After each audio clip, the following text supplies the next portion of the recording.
नमस्कार, मेरा नाम दीपक खंडेलवाल है। मथुरा में Symbiosis educational and charitable trust का मैं आजीवन अध्यक्ष हूँ, जो सिम्बोयसिस स्कूल फॉर एक्सीलेंस संस्था स्कूल चलाती है। मेरे को एक सोची समझी साजिश के तहत मेरे से पैसा लगवा करके स्कूल बनवाया गया और ताकि स्कूल का सारा धन मैनेजर और उसके परिवार के द्वारा हड़पा जा सके। इसके लिए उसके ऊपर एक क्रिमिनल केस 6962-014 हाईवे थाना मथुरा में पहले से चल रहा है और वो ट्रस्ट के अंदर कुछ गड़बड़ ना कर सके उस पर एक सिविल सूट भी डाल रखा है 730/2014। ये सब होने के बाद भी, अदालतों में केस होने के बावजूद भी, जो अपराधी हैं उनको कुछ खास कानून का फ़र्क नहीं पड़ता।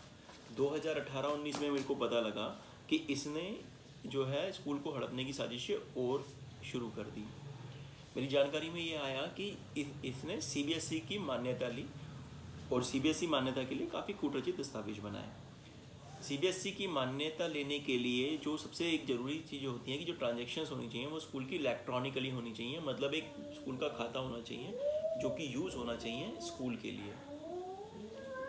मैंने सीबीएसई को अप्रोच किया और मैंने पूछा कि भाई मेरा जो संस्था का जो खाता है उसमें एक भी ट्रांजैक्शन नहीं होती हैं, उसके बाद भी जो आपने इसको मान्यता किस आधार पर दे दी। तब सीबीएसई द्वारा जो है कुछ दस्तावेज दिए गए जिसमें पता लगा कि स्कूल के नाम से एक ओरिएंटल बैंक ऑफ कॉमर्स के अंदर एक खाता खुला हुआ है जिसका नंबर है 11591132000386। जब इसी खाते की जानकारी मुझको मिली तो मैंने इसके बारे में ओरिएंटल बैंक ऑफ कॉमर्स, जो कि अब पंजाब नेशनल बैंक ने ले लिया है, से पूछा।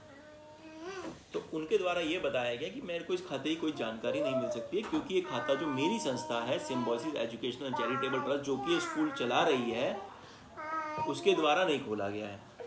इन दो दस्तावेजों को लेकर के एक FIR 351/2021 मथुरा के अंदर खोली गई।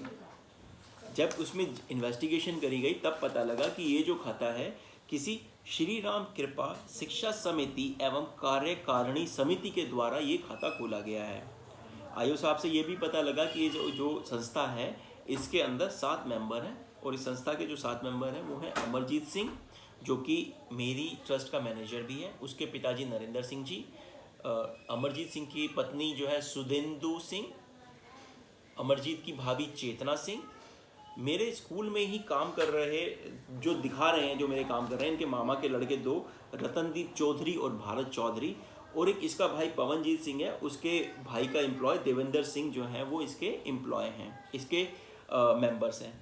इन लोगों के द्वारा एक मीटिंग बनाई गई, सारे दस्तावेज इस तरह से बनाए गए कि लगे कि ये स्कूल चलाते हैं और उन लोगों ने ये खाता खोला। इसके अलावा जो पिछले आईओ थे उन्होंने ये भी बताया जो खाते का जो संचालन है वो जो कर रहे हैं वो नरेंद्र सिंह, सुशीला देवी और अमरजीत सिंह कर रहे हैं। ये माता और पुत्र के रिश्ते में है। इन सब का किसी से मेरा खास संस्था से लेना देना है नहीं संस्था का। इसके बेस पे जो FIR हुई, अब इस FIR के बाद जो है वो कई ऐसे दस्तावेज निकल कर के आए कि जिन पे और भी जांच होनी थी। जैसे कि ये समझ में आया कि इसी स्कूल के अंदर ही इनका भाई विश्वजीत सिंह जो है वो इन्होंने एम्प्लॉय दिखा रखा है और वो इसमें से सैलरी लेता है, जबकि विश्वजीत सिंह के द्वारा हाई कोर्ट में ही खुद लिखा गया है इस मुकदमे में बेल लेने के लिए कि वो अपना खुद एक दीक्षा स्कूल चलाता है जो मथुरा में स्थित है, उसका स्कूल से कोई लेना देना नहीं है, तब भी मेरे स्कूल में लिख करके वो सैलरी ले रहा है। इसके अलावा जब मैंने और इसमें जो मेरे पास दस्तावेज आए थे सीबीएसई से, मैंने और देखने की कोशिश करी तो पता लगा कि इन्होंने एक और जो है वो FD करा रखी है, वो भी ओरिएंटल बैंक ऑफ कॉमर्स के अंदर, जिसका अकाउंट नंबर है 61646272। इसके अंदर 1 लाख रुपए जमा है और इसके अंदर जो साइनिंग अथॉरिटी है वो भी इसके परिवार के लोग ही हैं।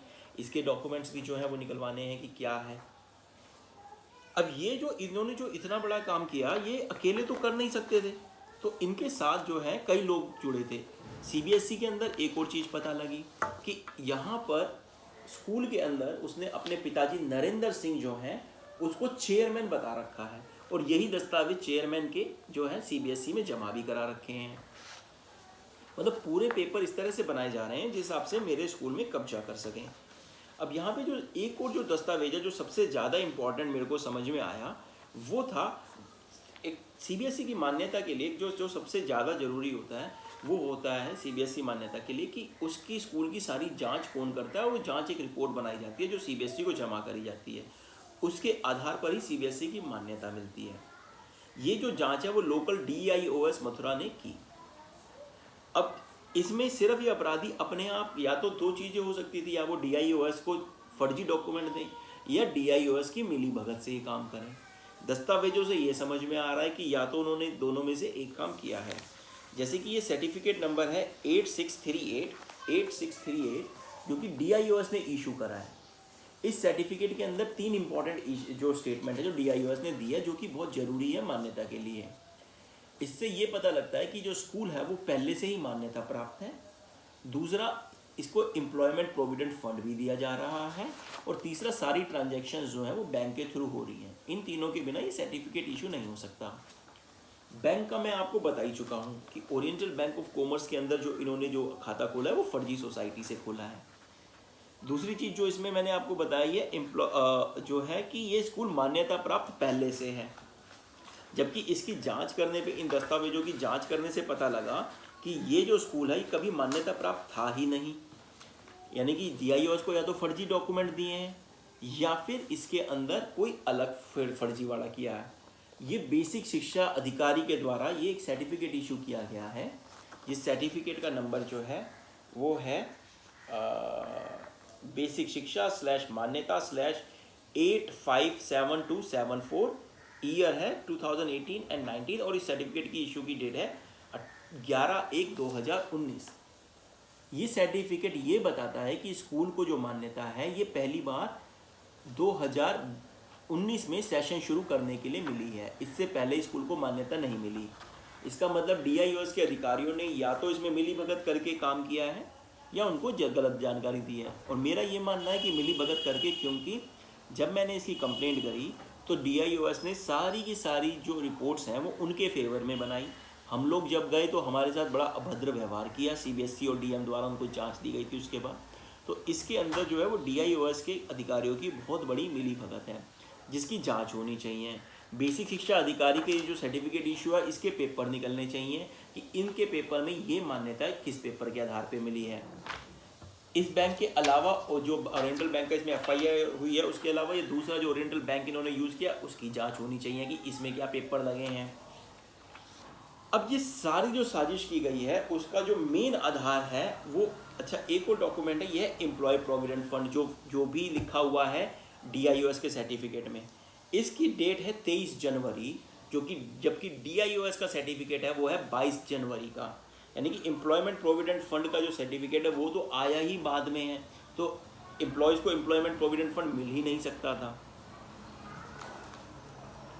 अब इसके बाद जो सारी जो साजिश की गई है वो सिर्फ इसलिए की गई है कि स्कूल की जो है वो फीस जो है ये लोग हड़प सकें।